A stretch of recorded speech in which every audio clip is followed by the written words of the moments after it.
Interesting question, but let's talk about rosebuds and rosebuds. Say you've just had a really good session with your partner, whether that be with a toy or whether it just be with your partner's body, and the arse is a little bit red, a little bit swollen. So there's that form of rosebud, which is a normal part of anal intercourse or anal play or anal sex.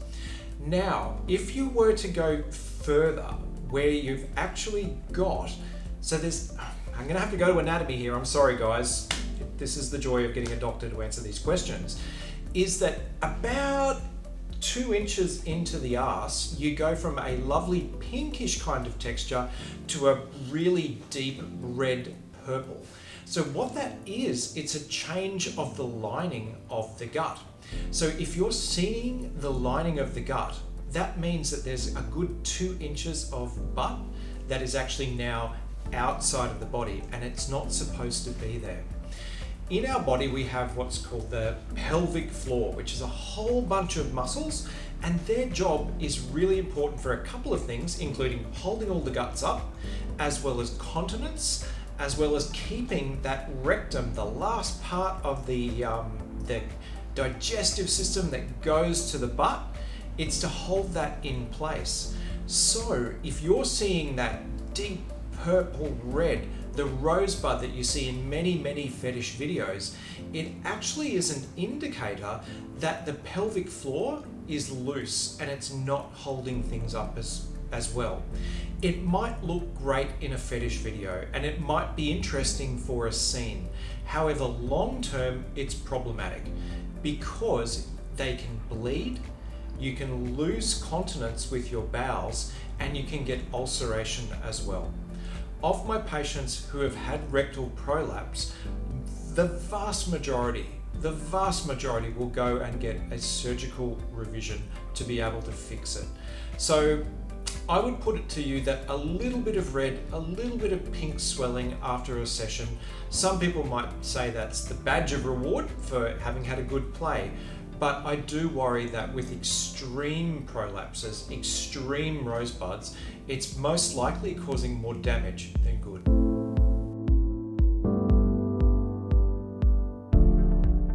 Yes, they're bloody annoying. So inside that last section of the bum, you've got 3 veins that are just inside the bum there, and they can get bigger with a number of the things. Straining to do a poo very often will force blood into them and can stretch them out, and that's basically what a hemorrhoid is. It's a stretched out vein in the bum.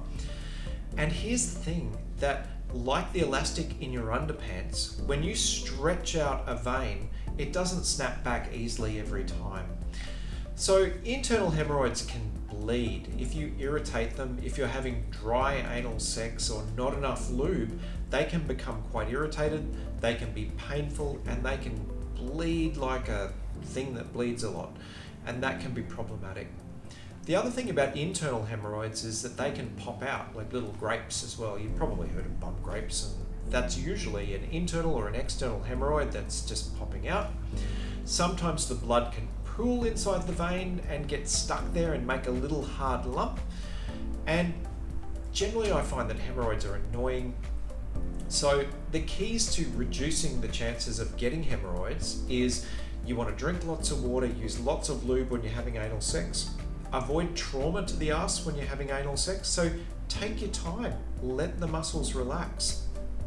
Outside of sexy time, poo should be about the consistency of toothpaste, so drink loads of water, have loads of fibre in your diet, and when you do a poo, it should be super easy. You shouldn't have to strain to do a poo, you should just be able to relax and let your body do its thing. We're here on Hoddle Street at the moment, and the Australian headquarters of Squatty Potties are just up the road. And Squatty Potties are amazing because when you bring your knees up like this, it actually makes everything inside the rectum a straight line, which makes it super easy to do a poo. So if you want to reduce the chances of getting hemorrhoids, get yourself a Squatty Potty, get yourself some good fruit and vegetables, stacks of water, and you should be good to go. If you've got hemorrhoids and they're bleeding or they're painful or they're annoying, please go and see your doctor and If they're severe or they need to be amended, you might need to go and see a colorectal surgeon to have them removed.